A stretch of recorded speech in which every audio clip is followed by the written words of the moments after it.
आगे करें क्या पैदल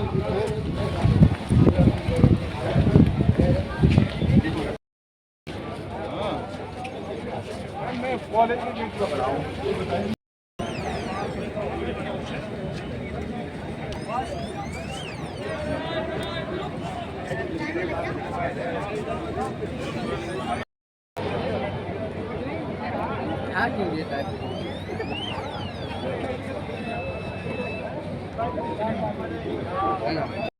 मिशन रोजगार के तहत 3,75,000 से अधिक युवाओं को सरकारी विभागों में मिली है संविदा।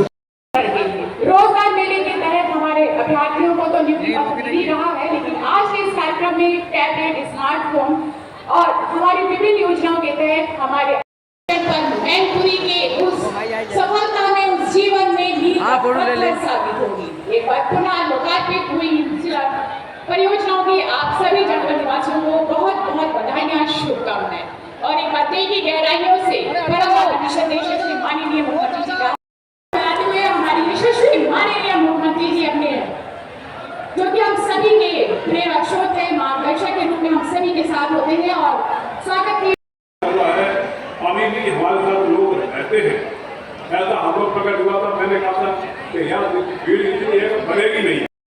आदि उपाध्याय जी, बहुत बहुत सम्मानित आदरणीय कैबिनेट मंत्री जयवीर सिंह जी, उत्तर प्रदेश सरकार मंत्री आदरणीय अजीत पाल जी, बहुत बहुत सम्मानित हमारे बहुत किया जाता है श्री श्याम सुंदर अग्रवाल जी, प्रधानमंत्री सूक्ष्म लघु उद्योग उन्नयन योजना के तहत 90 लाख रुपए की धनराशि देकर सम्मानित किया जाता है।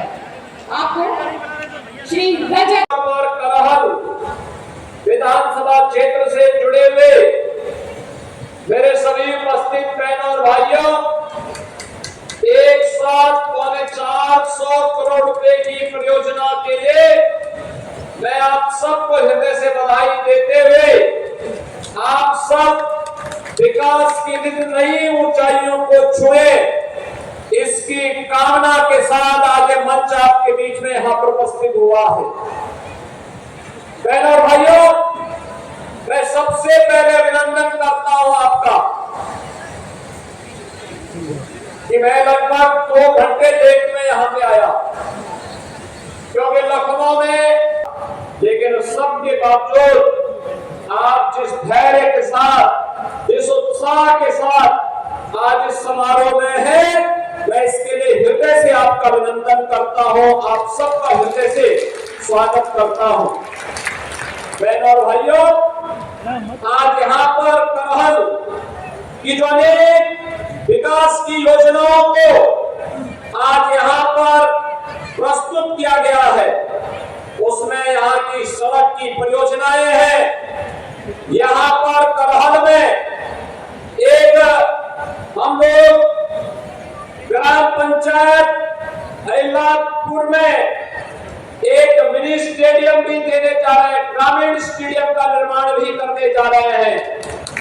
और एक प्रदेश के अंदर यहाँ करहल विधानसभा क्षेत्र में हम लोग फायर टेंडर, कहीं आग लगती है तो उसके लिए आग को बुझाने के लिए, नियंत्रण करने के लिए एक फायर टेंडर की स्थापना मान्यास किया जा रहा है।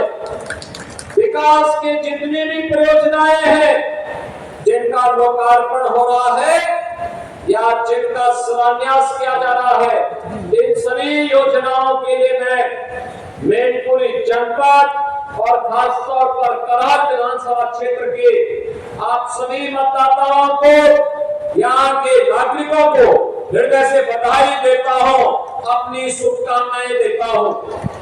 बहनों और भाइयों, आपने भी देखा होगा मंच पर मुझे अनेक नौजवानों को टैबलेट और स्मार्टफोन देने का अवसर प्राप्त हुआ। इसके साथ ही आपने देखा होगा आधी आबादी का नेतृत्व करने वाली महिला स्वयंसेवी समूह को भी सरकार के द्वारा प्रदान किए जाने वाले सहयोग के चेक की डमी कॉपी उन्हें प्रदान करने का मुझे अवसर प्राप्त हुआ। आपने देखा होगा गरीबों को प्रधानमंत्री आवास और मुख्यमंत्री आवास की चाबी सौंपने का एक अवसर मुझे प्राप्त हुआ और एक सप्ताह पहले यही मंच और हमारे डिप्टी सीएम श्री ब्रजेश पाठक जी भी यहाँ आए थे और करहल में रोजगार मेला, टैबलेट वितरण, ऋण वितरण के बड़े कार्यक्रम को उन्होंने उद्घाटन किया था। हजारों नौजवानों को रोजगार मिला था, हजारों नौजवानों को उद्यम लगाने के लिए ऋण दिया गया था और हजारों नौजवानों को टैबलेट और स्मार्टफोन वितरण करने का कार्य भी किया गया था। मैं पूछना चाहता हूं बहनों और भाइयों, बेनपुरी जो कभी बीबीआईपी जनपद माना जाता था, लेकिन विकास के कार्य में क्यों पिछड़ गया? बेनपुरी तो हमारे ऋषियों की धरती रही है, मयंक ऋषि से जुड़ी हुई धरती रही है, मार्कंडेय ऋषि से जुड़ी हुई धरती रही है, ये धरती च्यवन ऋषि के साथ जुड़ी रही है, इसका संबंध रहा है और इस धरती का संबंध देश के स्वाधीनता आंदोलन से जुड़े हुए स्वाधीनता संग्राम सेनानियों से इसका संबंध रहा है। फिर पहचान का मोहताज करने वाले कौन लोग हैं आपके सामने? ये वही लोग हैं जिन लोगों ने आपके सामने जो पहचान का संकट खड़ा किया, आपके सामने पहचान का संकट खड़ा किया, प्रदेश के सामने उनके सामने अपने अस्तित्व का संकट खड़ा किया। इन लोगों ने सामाजिक ताने बाने को छिन्न भिन्न किया, अराजकता गुंडा क्योंकि इनके डीएनए का हिस्सा है और प्रदेश में इनका मॉडल देखना है तो मॉडल इनका विकास का नहीं है। ये लोग विकास का नहीं, विकास के कार्यों में लूट मचाने वाले लोग हैं। आपने इनके कारनामों को देखा होगा, इनका कारनामा वही है जो अयोध्या में एक निषाद बेटी के साथ समाजवादी पार्टी के नेता के द्वारा किया गया था। इनके घिनौने कृत्य वही है जो लखनऊ में एक बेटी को कैसे इन लोगों के द्वारा गिराया जाता है, ये इनका चेहरा है। और इनके वास्तविक कारनामे देखने हो तो कन्नौज में घटित घटना और नवाब ब्रांड ये समाजवादी पार्टी का वास्तविक चेहरा। आज मैं आप सबसे यही कहने के लिए आया हूं कि बहनों और भाइयों, पहले सामाजिक ताने बाने को इन्होंने छिन्न भिन्न किया, प्रदेश को दंगों की आग में झोंका, विकास के लिए गरीब कल्याण के लिए जो धनराशि राज्य की लगनी चाहिए थे उसमें लूट खसोट किया, नौजवानों को मिलने वाली नौकरी में डकैतियां डाली गई। आज आप देख रहे होंगे कि कल हम लोग 1000 नौजवानों को सरकारी नियुक्ति पत्र देने जा रहे हैं।